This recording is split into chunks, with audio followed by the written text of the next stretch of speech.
en la descripción que hace del personaje, habla de los ojos. Y ese color de los ojos y esa tonalidad es la del mar Caribe, donde hay huracanes. Qué hermosa manera de introducir al lector en la psicología del personaje. Esta mujer es un huracán. Y no hay necesidad de emplear una expresión prosaica para dar esta idea a través de una imagen, ¿no? Por eso me ha encantado el libro, porque he encontrado, son algunos ejemplos, ¿no? Dice, por ejemplo,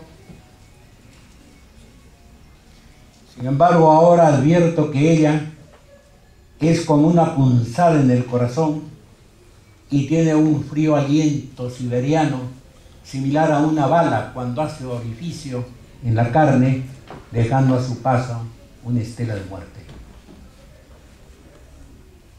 Nuevamente juega con la imagen. Nuevamente está jugando con la imaginación del lector. Porque la literatura, la verdadera literatura, no solamente le escribe el novelista, sino que le escribe en complicidad de un lector, y el lector va a contribuir con su imaginación y con su inteligencia a la creación de la verdadera literatura, que es el resultado de la escritura con el lector.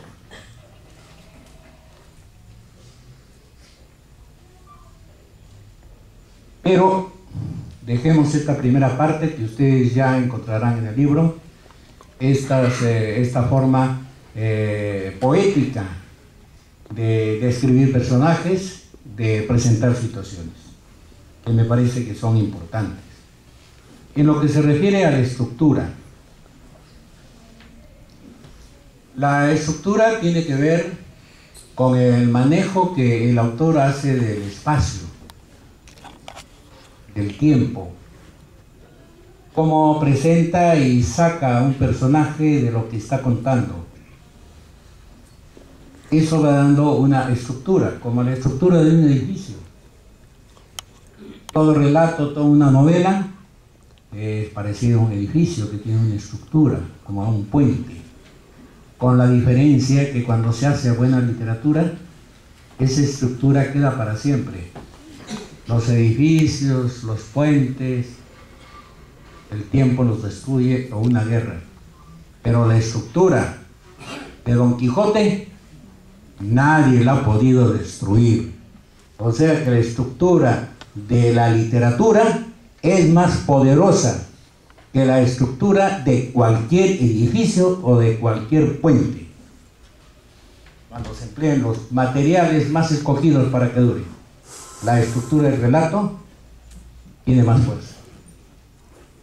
Y acá vemos que hay buen manejo de la estructura. Hay buen manejo en lo que se refiere a los tiempos. A los tiempos, es decir, el relato comienza en A y termina en F, lineal. Pero el autor puede aplicar una técnica que el relato pueda comenzar al comienzo o pueda comenzar en el centro y hacer movimientos temporales en el suceso. Hay un relato en donde hay un manejo extraordinario del tiempo, que se trata de unos jóvenes. El viernes, se llama El Viernes.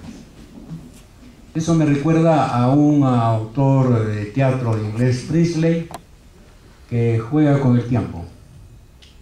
Es decir, anticipa un hecho que no se ha sucedido.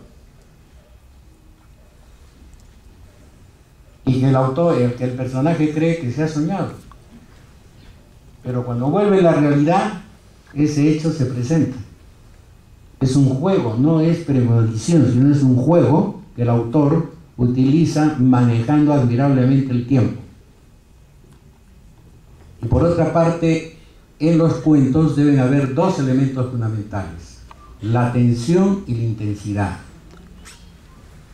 Un relato, el suceso del relato debe ser presentado como algo que se está tensando.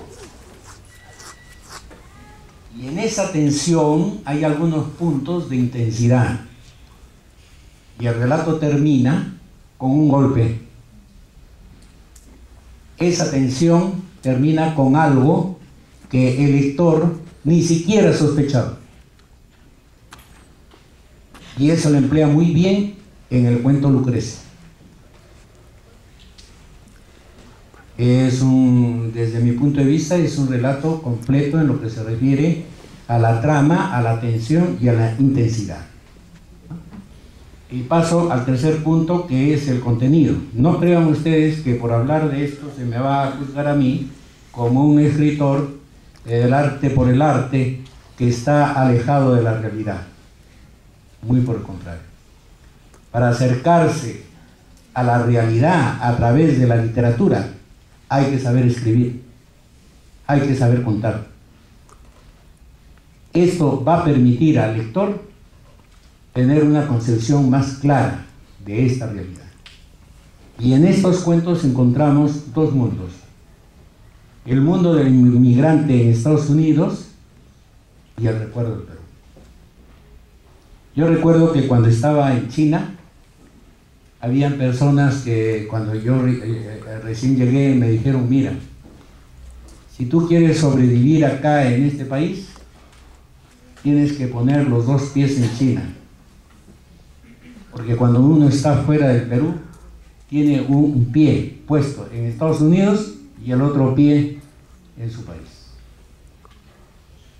Entonces está viviendo concretamente en un país, pero mentalmente, emocionalmente se está viviendo en el otro país. Es decir, en cada país un pie.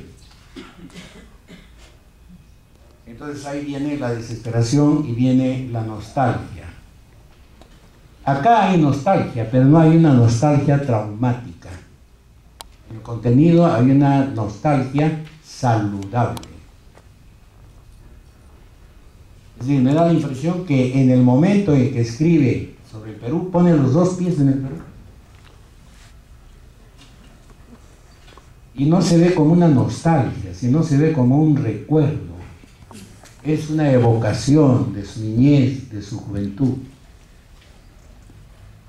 Y eso es verdaderamente este contenido, esta forma transmitida al lector con una buena estructura, con un buen lenguaje, con un nivel poético, hace pues que este libro sea un libro de gran valor. Les agradezco la atención que han tenido al escuchar. Gracias.